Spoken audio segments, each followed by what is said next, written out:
Welcome to the Jet Set Hers podcast. I'm Jenny. And I'm Jamie. We discuss travel, adventure, and everyday life. Listen with us and let's go somewhere.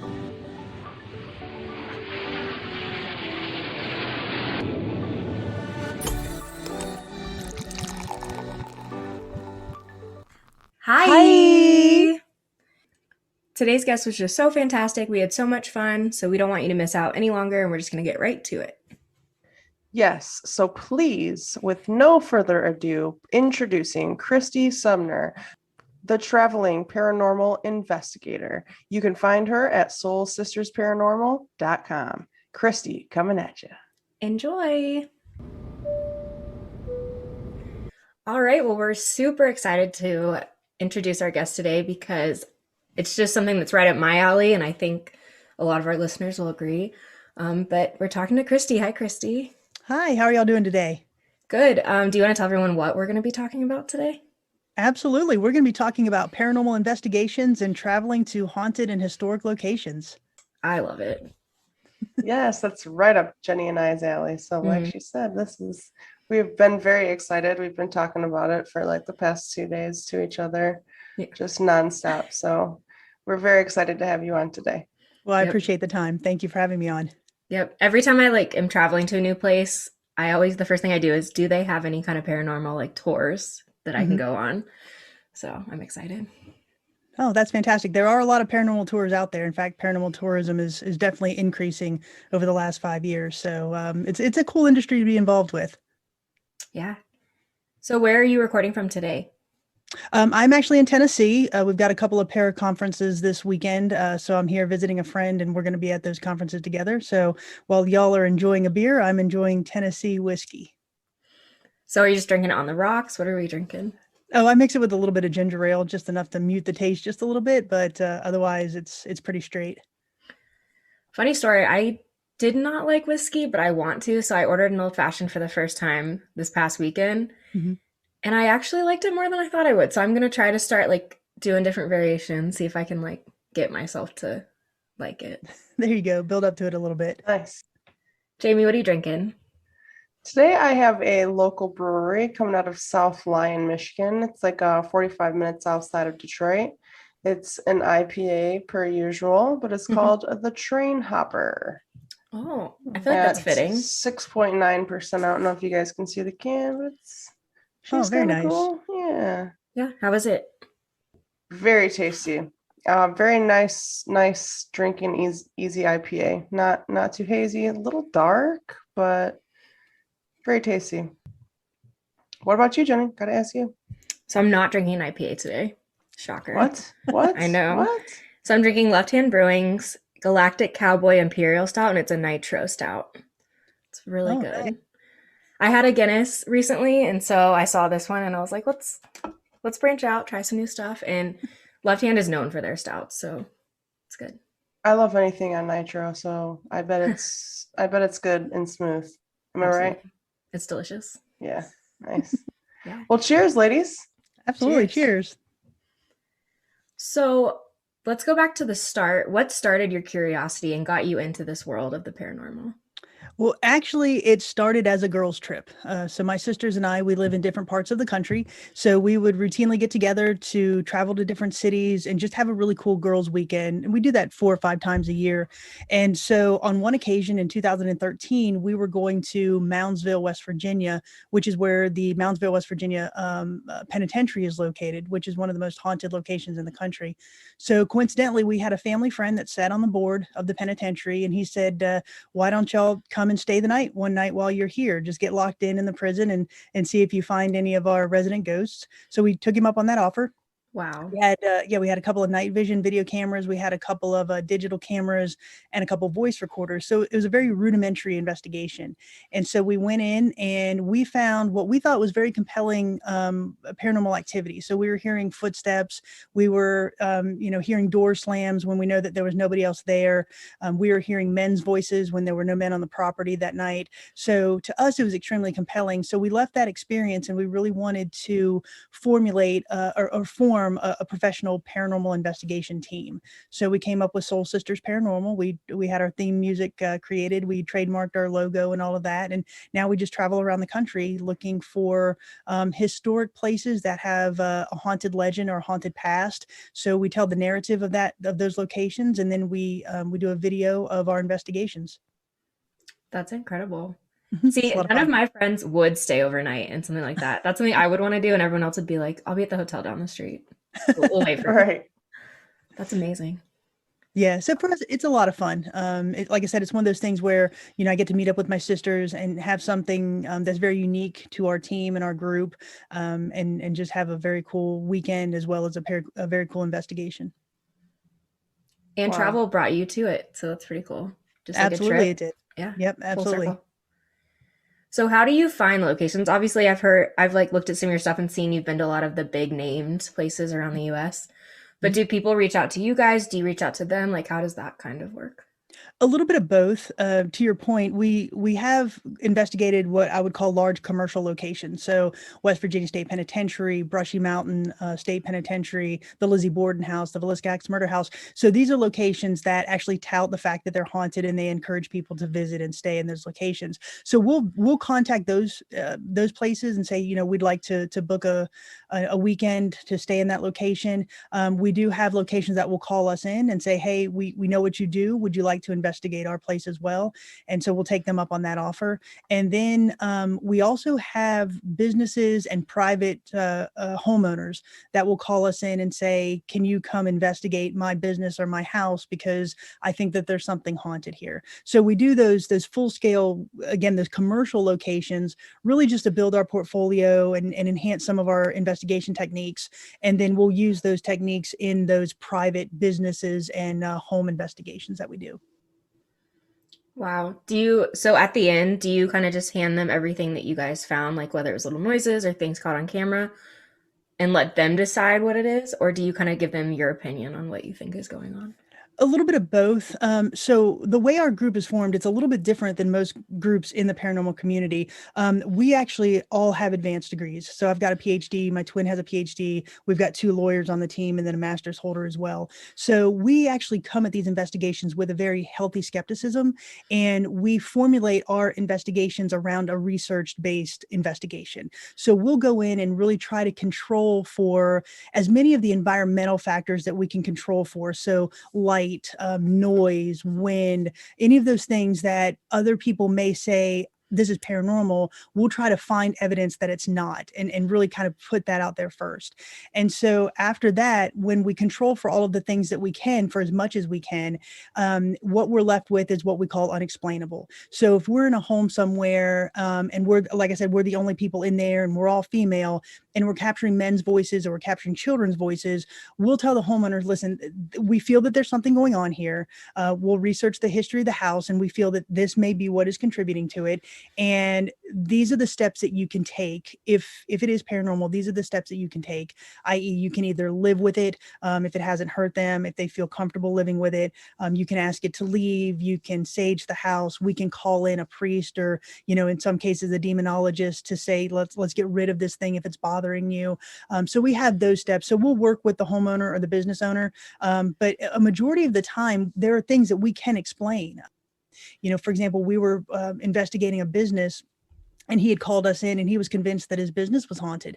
And the reason was he had night vision video cameras set up inside this business, and they were going off at all hours of the night, just, turning on, turning off, turn on, turn off.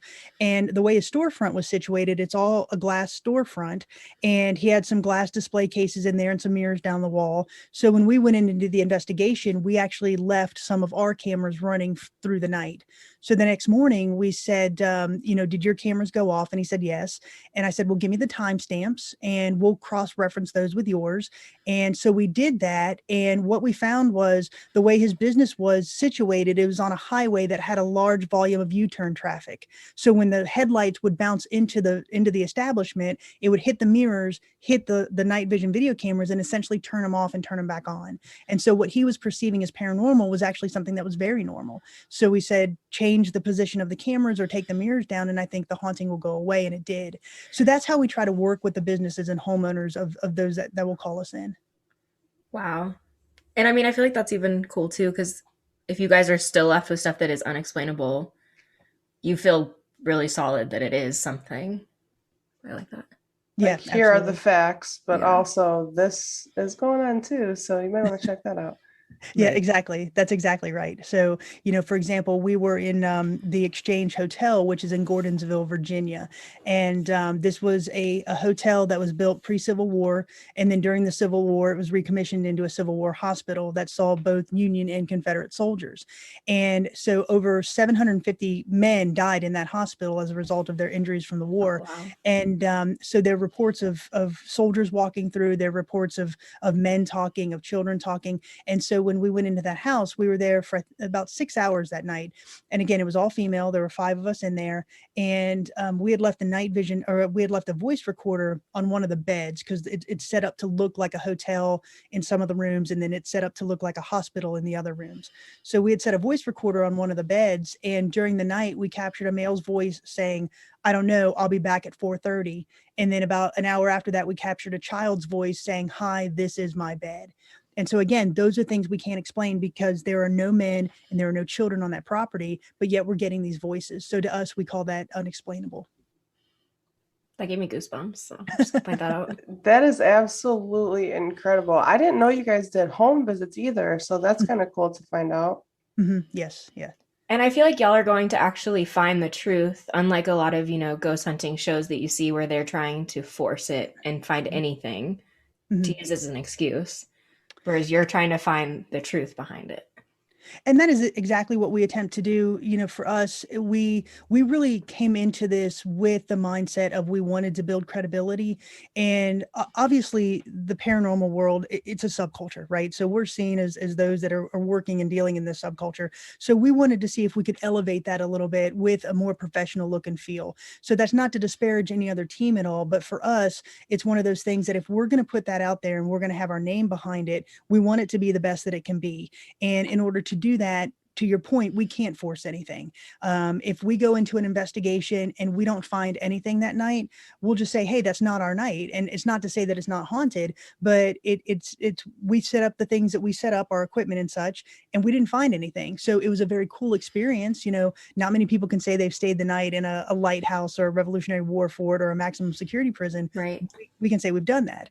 And so even if we don't capture anything paranormal, we'll still produce a video highlighting the historical narrative of that location because we feel that is just as important as anything paranormal that we can find.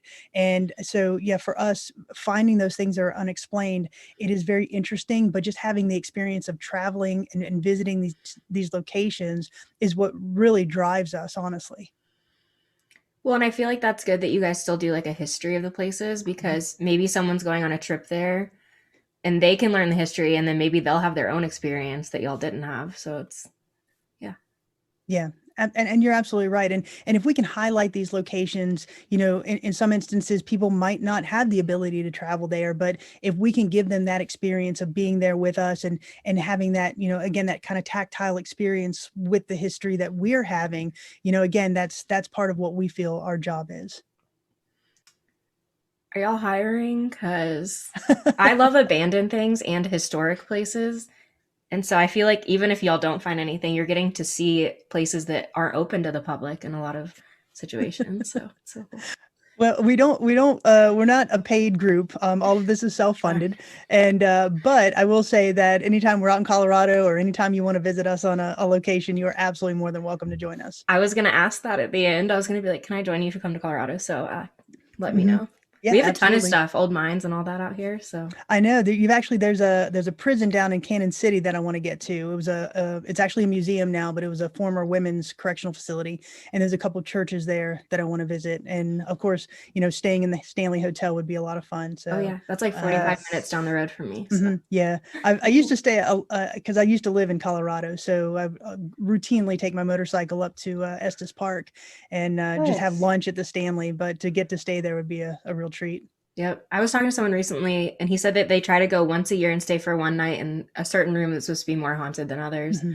Hmm. And he's like, nothing's happened yet, but it's still really cool. It's like a tradition. Once a year we go and we stay. And I was like, Right. so I want to put that on my list for sure. It is a lot of fun. That's cool. What goes into traveling and staying on site? Like it's like you and your sister now at this point, Mhm. right? So it's you guys, but I'm assuming you have to have equipment and stuff. So like, what goes into planning for you guys? You're absolutely right. So currently, the most of the travel is done by my twin sister and I, just for logistic reasons. So what we do is we do have a substantial amount of equipment. I'd say probably I think about 9 equipment boxes that we take with us, and we do that simply because if we're going to some of these locations, we may only get one shot at this. So we want to have essentially eyes and ears on as much as we can. So what we do is we'll find a location, we'll book that location, and then we'll load up everything in the car and drive to it no matter where it is. We put a lot of miles on our car. And so when we first get there, we always like to take a day tour of the facility first. And that's really just to see it in the daylight. And then that allows us to take notes on, various things, environmental things that could influence our investigation. So again, where's the street, where are the streets positioned? Are there street lights? Where's the traffic noise going to be? Airplane traffic overhead, trains going by, anything like that. And it also allows us to figure out where we're going to set up our equipment during our night investigation. So then, excuse me, the night of the investigation, we'll go in and we'll set up stationary night vision video cameras as well as voice recorders, and we'll leave those in various parts of the location, again because we want to have eyes and ears on every piece that we can. And so then we'll go in and we'll do the investigation, and we'll be there anywhere from 8 to 15 to, in some cases, 24 hours. And we ask questions. We do a lot of pre-research, so we'll use that research to guide our questions. Honestly, it's a little bit different than what you see on television because we actually do a lot of sitting in the dark, in the silence, listening for things that we can't explain. And then we'll ask questions. So essentially, you're talking to air, trying to see if you can hear anything. And then after that investigation, we collect all of that audio and video footage, and then we go through it all. So if I've got 10 voice recorders running for 10 hours, I'm listening to 100 hours of audio. And again, we do that to really stay true to the nature of our investigation, because I can't tell you how many times you think you have nothing and you're listening to 90 hours of silence, and then all of a sudden you hear a man's voice, or you hear a door slam, or you hear footsteps, and you know that nobody's in that room. That really gets the adrenaline pumping. And then after that, we'll compile all the unexplainable evidence that we captured, and we'll produce the video based on that. That is a lot Just of. wow. I shouldn't complain about my editing anymore. No, right. Yeah, it is. It's a little tedious, but it's a lot of fun. And definitely worth it. Mm-hmm. Well, one, I feel like just sitting there listening to the silence would be so like chilling Mm-hmm. in a way, because it's like you want to hear something, but you're also like on edge a little bit, I feel. Mm-hmm. Yep. And then, so when you guys are walking around, do you kind of take note of where you're walking around and what time, just to maybe explain footsteps on the recording? And that is a great question. We all wear body cameras, so we all have a timestamp of where we're at and the location that we are in. So if we capture something like on a say we're in a maximum security prison and we've got a voice recorder in cell block A, and we capture something on that voice recorder at say 8 o'clock, well, I'll go back and cross-reference where we all are at 8 o'clock. And some of us could be in the gymnasium, and some of us could be in solitary confinement, just to make sure that nobody is in that area at that time. And then what we do is whoever's listening to a certain piece of audio, if we capture something that we feel we can't explain, we'll clip it. And then we send it to every other member of the team. And we won't say what we hear. We just say, listen to this. And just listen to it. And if you hear something, tell me. And then the answers come back individually. And then we kind of get a consensus of, one, if we hear anything or see anything, and then two, what we think we see or hear. And then again, we compile that consensus, and until we get a majority, we won't put it out as evidence. Wow. I like that too, because instead of trying to like, do you hear this? And then it might morph what they hear. It's like right. raw audio. Yeah. Tell me what you hear. If you hear something, almost like a trick question, kind of like, give me your honest answer. Exactly. Yeah.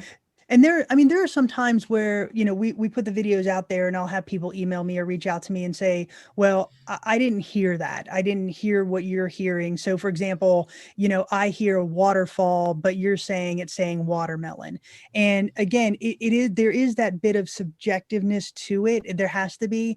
But the fact of the matter is we're all hearing something that is not there in the moment, a male's voice or a child's voice, or a noise, a footstep or a door slam. And so we do the best we can with getting precisely what we all think it's hearing. But again, because everybody has a different auditory sense, they could hear something a little bit differently than we do. Right. I mean, it's kind of like going back to that dress that was black and blue or white and gold. Just Yes. Exactly. Or the shoe that's blue or pink. Yeah. Yes. But that's a great way to just make it be factual, you know what I mean, opposed to bias. Mm-hmm. Yeah. Well, and like you were saying, if someone heard watermelon and then someone heard, I forgot the other word you said, but it had water in it. Waterfall. Yeah, waterfall or waterman. It's clearly some kind of voice or something with some kind of words. Otherwise, you wouldn't have gotten the first part. So, yeah. Absolutely. And another thing that we do is we really like to try to find other pieces of evidence that validate what is going on. So we have a lot of handheld equipment. And so, for example, we have a couple of pieces of equipment called K2 meters. And what they do is they measure electromagnetic energy in an environment. So theoretically, if there's no power in an area, they should never go off. So these things are handheld. They have a light array from green to red. And if it spikes to red, that means there's a lot of energy in that location. So for example, if I'm in my regular house and I have my K2 meter, the only things that I can find that will spike that to red is if I put it on the microwave and turn it on, if I put it on a hair dryer and turn it on, if I put it on the clothes dryer and turn it on, that spikes it to red. That's how much power is needed to spike it to red. So if I'm in an abandoned prison where there is no power and I've got this thing on the floor and it's just sitting there and I'm asking questions and all of a sudden it spikes to red, that to me is extremely compelling. And then if I can couple that with a voice or a shadow figure or a door slam or something else, again, that's just building my case that there's something going on here that I can't explain. Wow. And I like that you've tested that at home to prove how does this work. Mm-hmm. Whatever it might be, I can't explain it, but it's something. Yes, exactly. So we do a lot of that. Like I said, kind of like a cross reference of, we've captured these voices, but at the same time, while I'm capturing these voices that night, I'm also capturing the shadow figure that we all see. I'm capturing footsteps that we're all hearing. We're all standing in a room and you can hear something yell one of our names out from down the hallway, things like that. So if we can marry those things together in the video, again, it's just building that compelling case that there's something going on here. So other than that, like, do you have any other odd equipments that you use, like out of like just the cameras and the voice recorders? Absolutely. So we have those K2 meters that I mentioned. We also have another piece of equipment that it's a secondary piece of equipment that measures electromagnetic energy, and it's called a REM pod, and it actually has an audible alarm. So if we set it in a room and we walk away and something starts setting it off, again, that's compelling to us. We have a piece of equipment called a spirit box. And generally speaking, it's an AM/FM radio that's been modified to very quickly sweep through frequencies. So when you turn it on, you hear the as it's running through. I've seen those, yeah. Yeah. So it's running through these frequencies. So the idea being that the spirits can use the white noise to communicate with us. And so theoretically, if you turn this on, you should never hear a phrase coming through it because it's going so fast through those frequencies. So there's been some instances where, for example, I'll ask what happened in this room, and through that radio we got, they murdered us, we the ones dead. And again, that should not happen because there should be no radio stations that line up correctly to where you those get that, exact words to say those exact words. So we use that it's been extremely compelling for us. We have a little device called an EDI box, and it has different sensors on it that will measure temperature change, pressure change. It has a vibration sensor on it. So if anything comes up to it, it will alert or moves it in any way. And we actually used that recently last year. we were in a location called the Grand Old Lady, which is a hotel in Sylvan, North Carolina. And this was an interesting investigation for us because we were able to, this hotel was built in 1905. It was built as a railroad stop. And its heyday was really in the 50s and 60s. And then since then, it's been in this decline. So it still operates as a hotel, but very, very minimal bookends right now. So anyway, so we were able to essentially rent out the entire hotel for a weekend. So it's 3 floors, it's 100 rooms. Again, really, really 1905 feel when you walk in. And so it was myself, my twin sister Jenny, and our friend Miranda Young, who is another investigator, and she has a show called Ghost Biker Explorations. So it was just the 3 of us on this property for the entire night. Miranda has a piece of equipment called an SLS camera. And generally speaking, it's a camera connected to an iPad that has an algorithm in it. So when you sweep this camera around a room, if it perceives something as human in the room, it will display it as a stick figure on the screen. So the 3 of us were sitting in this room on the 3rd floor, which is supposed to be one of the most haunted locations in the hotel. So we're sitting in this room and we had the EDI box set up on this dresser, and we're all back sitting on the bed.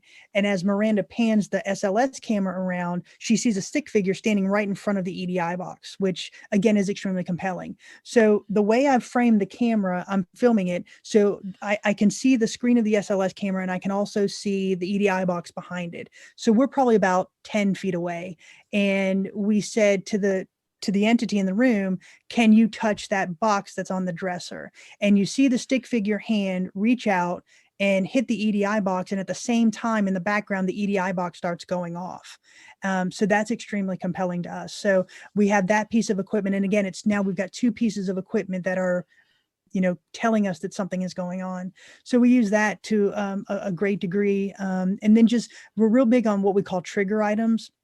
And these are things that we'll take into a location to try to elicit a response from spirits. So for example, if we go into a bar, we may take a beer and some poker chips and some playing cards. If we go into a location that was a solitary confinement cell, we'll take water and food and some cigarettes, and just you leave those things for the spirits to say, hey, this is yours. We're acknowledging that you're here. If you want to communicate with us, please do so. And we use those to varying degrees as well. And so, yeah, that's basically the extent of what we take into an investigation. That gave me chills again, but I've seen all of those on TV, but I didn't know the validity of them, if they were real. So hearing you saying like, yes, I use them, and I believe in them. And so I think that's really cool. Yeah, it's extremely interesting, especially in the moment, when you're in these rooms that are pitch dark and you hear something or you see something or your equipment starts going off. It is extremely compelling in the moment, for sure. Well, and I'm sure you kind of feel when there's something around you too. And so to have like a machine validate your feelings is like, okay, there is something here with me.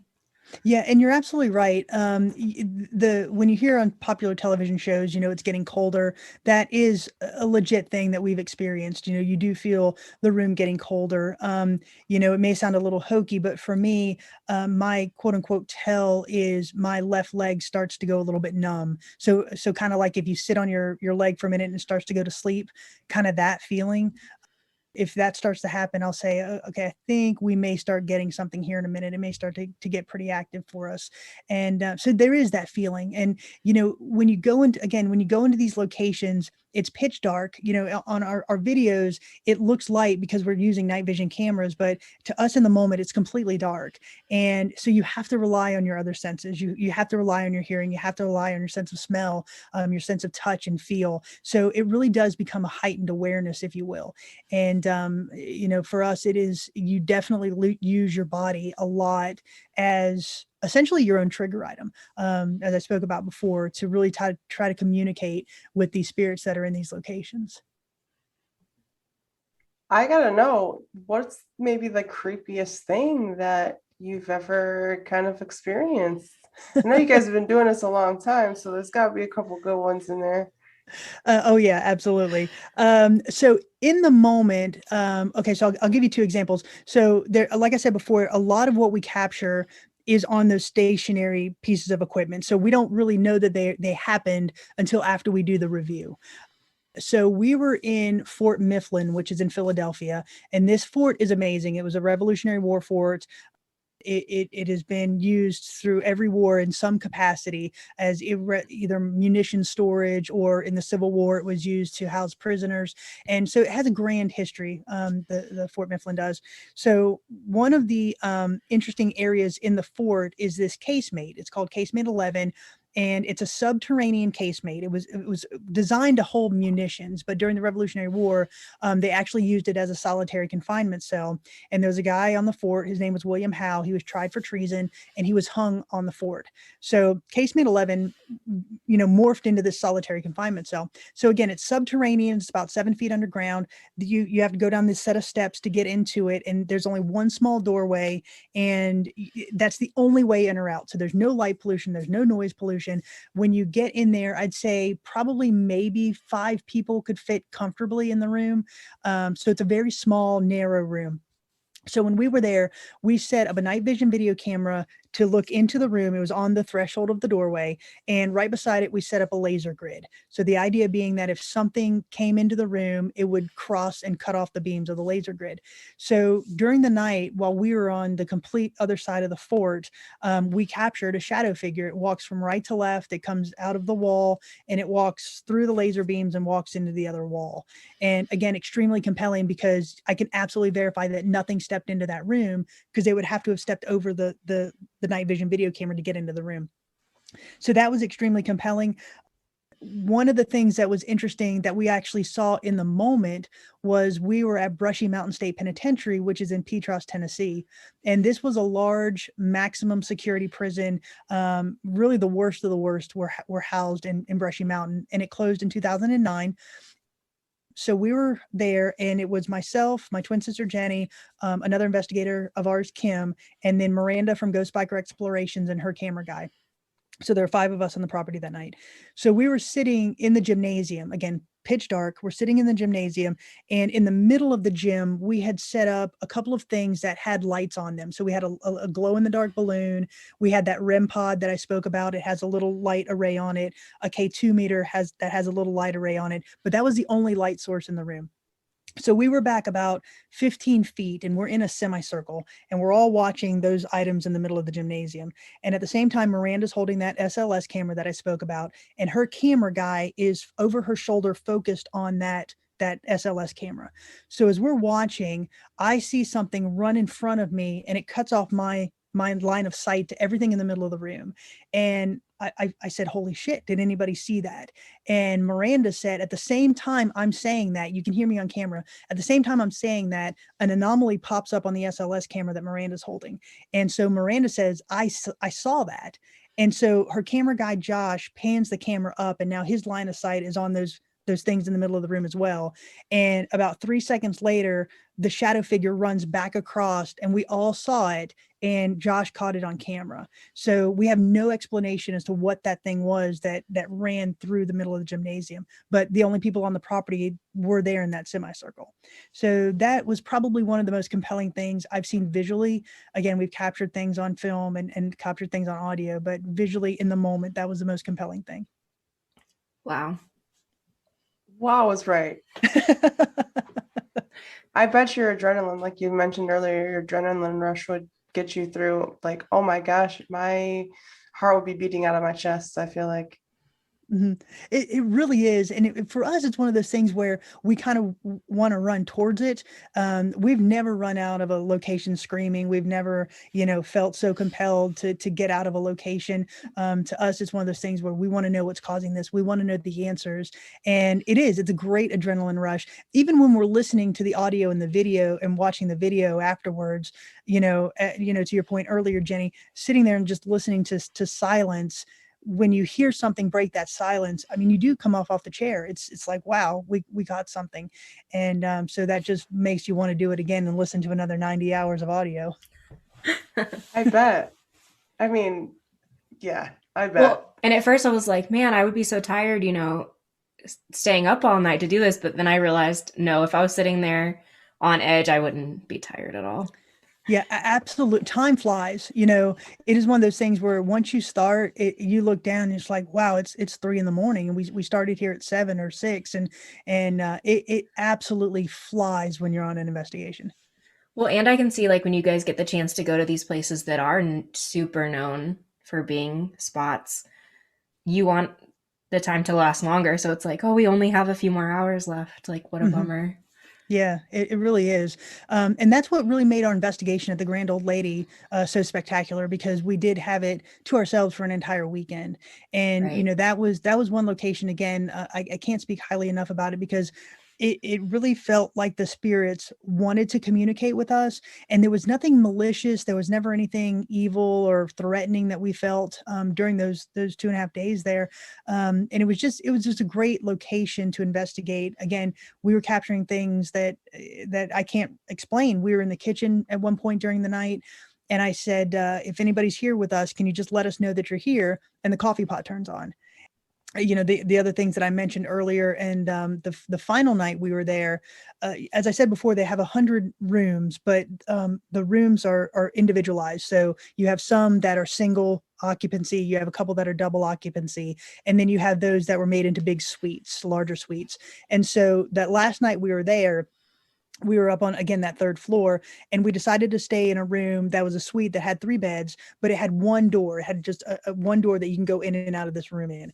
And so we set up a night vision video camera on the outside of the door. We set up a night vision video camera to watch the inside of the door, and then we all went to bed. So we're all in different beds, so we're saying our goodnights. And about 15 minutes later, after we said goodnight, you hear a man's voice saying, "Please don't go." And he's standing right outside the door, but there's nothing there, because I've got cameras on the inside and the outside of the door, but there's nothing there, but you clearly hear it. And so Miranda said, "Did y'all hear that?" And I said, "Yes." And she goes, "What did that sound like?" And I said, "There's a man outside our door." And she's like, "Yep, that's what I thought." And so again, it was just a compelling piece of evidence for us. And those are the things that, to your point, really gets the adrenaline pumping. That really makes you wonder what his history was. Like, did he want to get his story out and he knew y'all were there to like learn the truth? And he's like, Mhm. you're my people. Don't go. And that's exactly right. As I said before, we do a lot of research before we go into these locations, and that really drives our investigation. But then afterwards, we try to research more and see if we can find legitimate people that would be associated with those voices and those noises, and the shadow figures that we capture. So hotels are a little bit interesting, because you have the nomadic people that are coming in and out for a weekend or a month visit or whatever. So it's really hard to nail down who would be associated with that voice. But for us, that's kind of the same line of thought that we had, that he wanted us to stay there. Please don't go, because he knew we were going the next morning. Because that was the last thing that we had talked about before we went to bed. It's like, where are we going to breakfast? What time do y'all actually want to head out of here? So we're just, basic, just chit chat. And then afterwards, it's like, please don't go.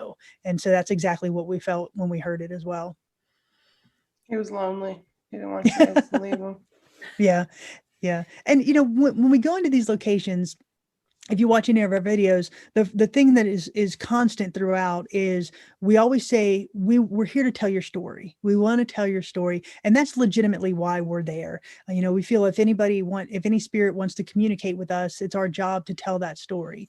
And so we don't go in with bravado. We don't go in with chest pumping or anything like that. It is a respect for the location, and a respect for the spirits that are said to inhabit that location. So going back to when you said like you do get a feeling when like maybe there's something near you, Mhm. do you ever get a feeling like, oh, they're a really kind, calm spirit versus maybe like a demon type spirit? Like, do you ever get like, ooh, I get a bad vibe from this one, or they just seem like they're lost? Yeah, and that's a great question. And let me clarify just a second. When we go into these locations, we feel that we're attempting to communicate with those entities that had a human existence, right? They were human at some point. And so the human experience is to be recognized. So we're going in with the mindset that there's spirits in here that had a human existence, and they want to be recognized for that existence. Now, obviously in the spectrum of human existence, you've got good people and you've got bad people. So on the bad people, we tend to think that those as darker spirits, right? They have a darker aura, basically a darker demeanor. And so, but I don't put those in the category of demon. Now, Right. are there demons out there? Yes. But I think the demons never had a human existence. They're just the evil in the good and the evil of the world. So when we go to these locations, we never look for anything demonic. We never look for anything that did not have that human existence, if that makes sense. Mm-hmm. So back to your question, when we go into places like a prison or a jail or an insane asylum, that's where we tend to see the darker energy, those humans that had an existence that wasn't so great in life. And so, I don't think that after you die, if you're a bad person in life, you're not going to become a good person in death, right? That energy is probably going to translate over to whatever you were. So we see the darker energy in prisons a lot. And to your point, we have had those experiences. So I'll go back to Brushy Mountain State Penitentiary. There's a location that is said to have a darker energy. And when we walked into that room, it was the auditorium. You definitely felt it. It's almost like the dark got darker, if that makes sense. The air got a little bit heavier. It got a little bit more charged, if you will. And in those instances, if we feel that they're not going to communicate with us, we just leave a voice recorder in there. We'll leave a night vision video camera in there. And we say, listen, this is your space. If you want to talk to us, this is the way to do it. These are the methods that we will leave to communicate with you, but we're not going to bother you. We're going to step out of the space. We've got other spirits that we'll communicate with. If you want to talk to us in a civil manner, we'll do that, but we're not here to challenge you. You're not allowed to touch us or hurt us in any way, but we're leaving this space to you. We understand it's yours, and we'll back out of that space. But to your point, yes, you do start to feel a little bit heavier when you start to get energy that's more negative. So we had like a bunch of travel related questions, but I just keep having new paranormal related questions. No, go for it. Do you think, so when you see these spirits, whether it's at like a penitentiary or like say someone's house that someone lived in, what do you think holds a spirit to it? It's like where they died or just where they spent a lot of their life? Like, do you think there's something that would hold a spirit? And that's a great question. So we always operate on the theory that there's really three reasons why a spirit remains. And I'll just put out there, I'm a Christian. So I believe that there's a God. I believe that there's a heaven, and that's where we'll go next. But I deviate from the biblical teachings a little bit in the fact that I don't think that ascension is immediate.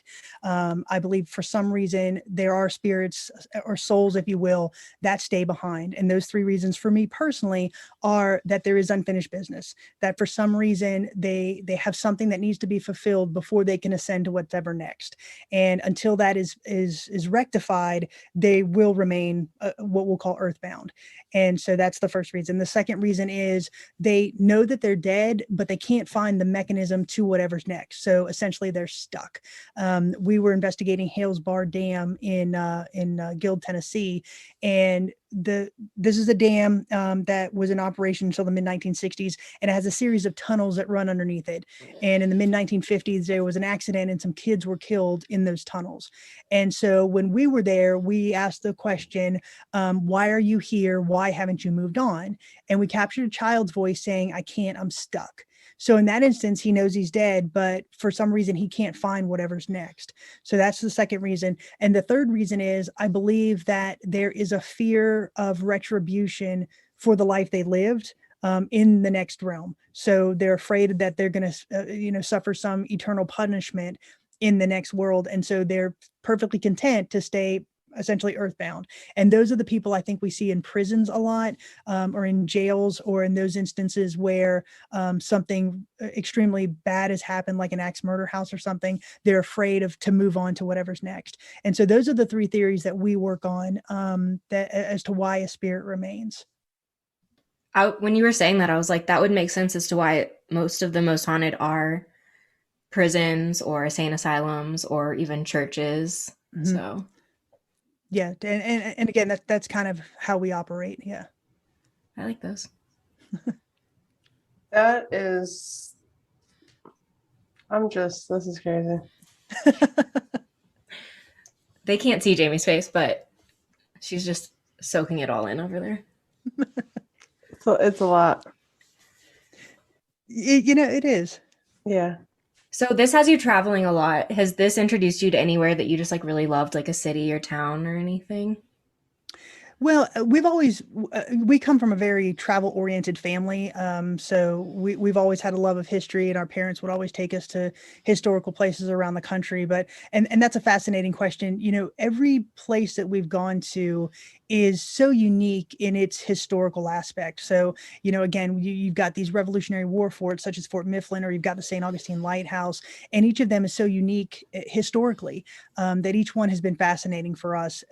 But it's also the joy of getting there, right? So we're mainly based in Florida. At least my twin and I are both in Florida. When we get to travel to these locations, such as driving from Florida to Iowa, or Florida to Massachusetts or New York, we get to have that entire experience, that road trip experience, and we absolutely relish that. We just enjoy the journey of getting there, as well as the thrill of actually doing an investigation. So, to your point, I would say some of the most unique ones that we've gone to has probably been the Villisca Axe Murder House in Iowa. The Lizzie Borden House in Massachusetts was a lot of fun. We went to Mississippi and investigated a funeral home, which was interesting and a little bit different than what we do. Yeah, then just the other locations that we've gone to as well. We've done almost 2 dozen, I guess, larger commercial locations around the country, and we've got several more lined up this next year, which is really exciting. But for us, it really is all about the travel of getting there, and then getting the experience of staying the night in these places.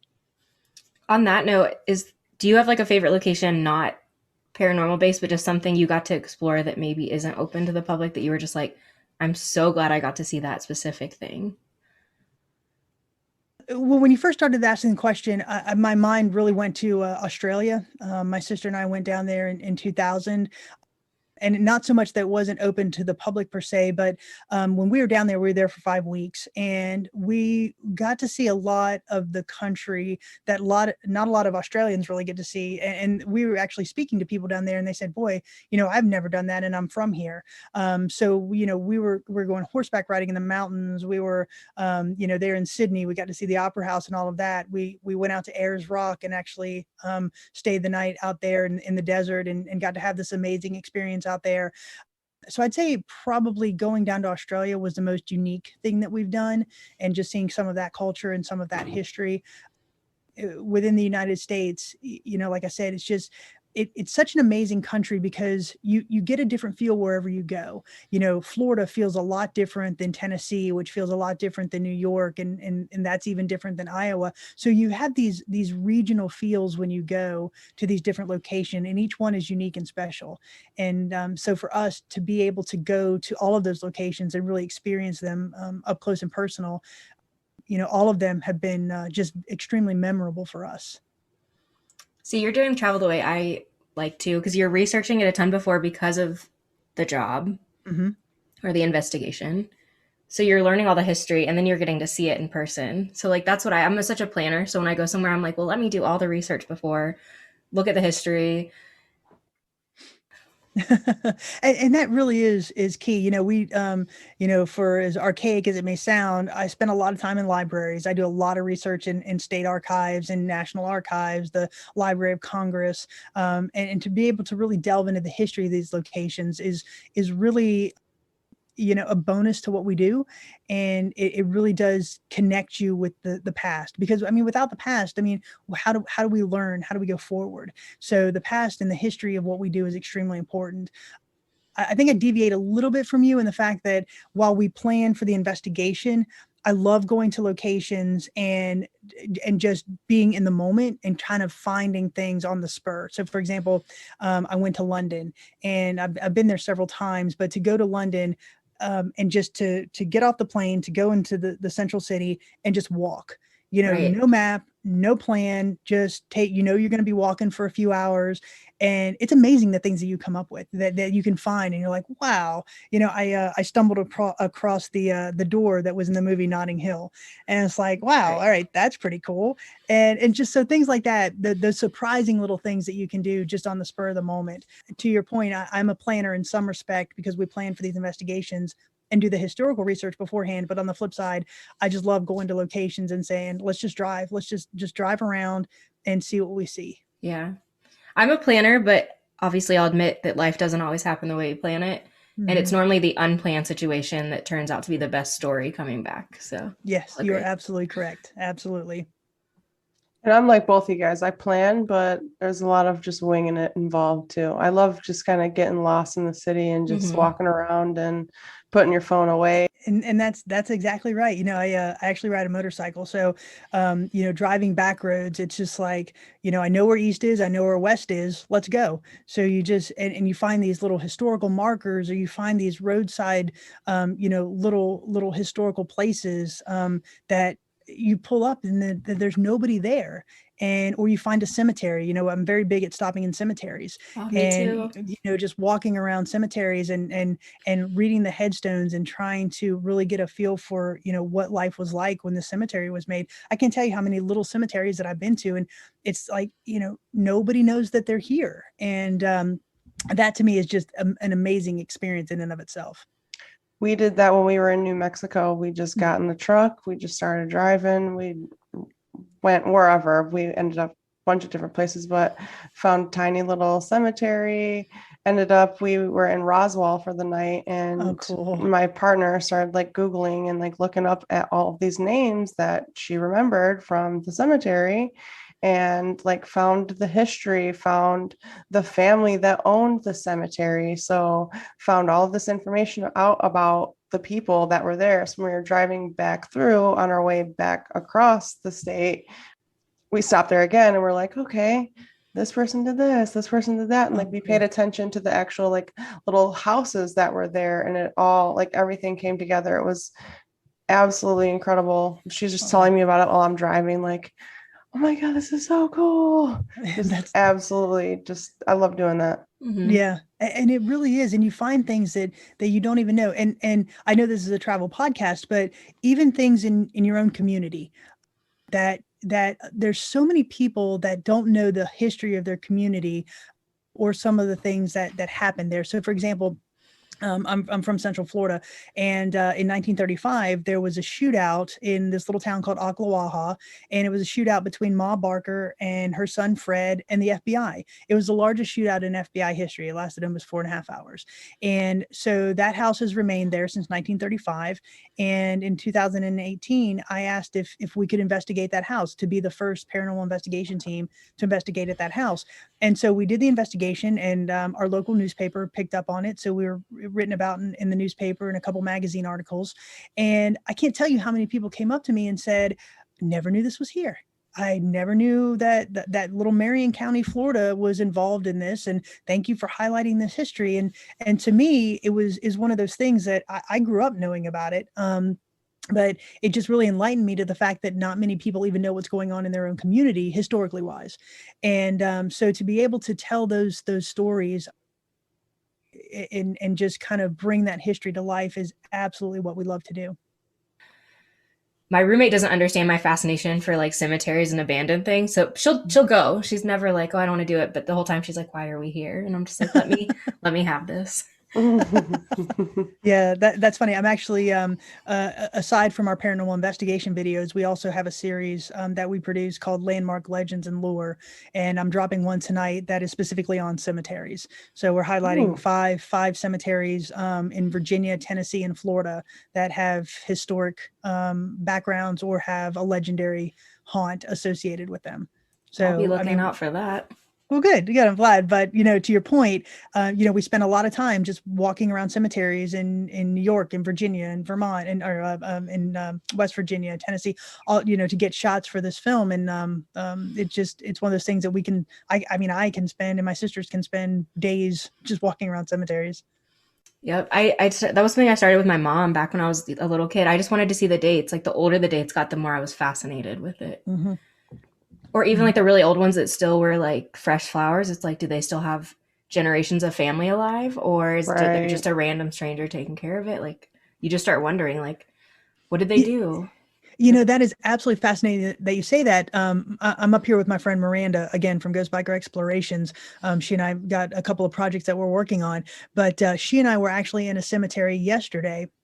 And this cemetery, 1805, 1830, these were the common headstones that was the death date. so it's kind of a backwoods cemetery, and all of a sudden this car drives up and this elderly gentleman gets out and he just walks up to this tombstone and he stands there for a minute. And so we're like, okay, so we're just continuing our walk around. So we had to pass by him to get back to her Jeep. So we were walking by him and he just says, this was my grandpa. He died in 1902, or my great grandfather. He died in 1902. And I just come up to say hi every now and then. And it really was, to me, a mind blow, because it really kind of solidified in my mind that these are the people that remember the history. These are the people that will go back and visit those tombstones. It really was a very poignant moment, because this elderly gentleman was just standing there just reminiscing about his great grandfather. So, to your point, it is interesting when you go to some of them and you see like a fresh flower, a fresh bouquet, and you kind of wonder what the story is there. That's beautiful. Mm-hmm. That always gets my mind jogging too. So to start wrapping this up, what are your travel bucket list destinations, like non-work, non-paranormal? And then what are your investigation location bucket lists? Okay, so non-paranormal, that's interesting because I'm so intertwined with that now. So It's just, my mind automatically goes there. But for both of those questions, for both answers, I'm gonna have to go to Ireland. There's a castle there, Leap Castle, that I would love to investigate. And just being over in Europe for the historical component. I mean, yeah, we have a fascinating history here in the US, and don't get me wrong, I love US history, but to go over to Europe and to really delve into those family lineages and the longevity of the historical narrative of Europe is something that I'm absolutely fascinated by. So for both paranormal and non-paranormal, I'd love to go back to Europe. And then I'd love to get down to Australia for the paranormal side. There is a plantation down there called Monte Cristo. I'd love to get there. The Melbourne jail, the old Melbourne jail, I'd love to investigate down there. And just to really kind of go international with Soul Sisters Paranormal to some extent. Oh yeah, that's why I love Europe so much, is because we have a lot of history here, but our history only goes back a few hundred years, and then maybe a little bit more. Theirs goes back thousands. Mm-hmm. Love it. Yeah, absolutely. So do you just want to tell everyone how they can find you? Sure, absolutely. So the name of our team is Soul Sisters Paranormal, and we're very active on Facebook under Soul Sisters Paranormal. We also have a website, which is www.soulsistersparanormal.com. And then we also are on YouTube under Soul Sisters Paranormal. So anything that we do, investigations, our landmark legends and lore, any interviews and stuff like that are on YouTube as well. So Soul Sisters Paranormal is the place to find us. I'm subscribing. Thanks. Awesome. Thank you so much for coming on the show. We had a great time. Yeah, thank you both. I really appreciate it. Thank you so much. And let me know when you come to Colorado, because I will come definitely hang out. I'm flying in. Definitely. Okay, great. Sure. All right. Well, thank you so much. Absolutely. Y'all have a great day. Bye. You too. Thank you again so much to Kristy for coming on. I had a great time. This is just a subject that just totally fascinates me. And I cannot wait for her to come to Colorado, because I will definitely be joining one of those investigations. Oh, and I'm flying out wherever you guys are at. You better. I'll be there, and I'll be on that investigation too. So Kristy, Jenny, we in this thing. And just make sure to head over and find us on our socials, Facebook, Instagram, and YouTube. Jet Set Hers Pod. Or you could just type in the Jet Setters Podcast. It'll find us for you. Go to our website. jetsethers.com. Send us an email. jetsethers@gmail.com. And if you love us, rate and review. You know what to do. See you next time. Bye. Bye.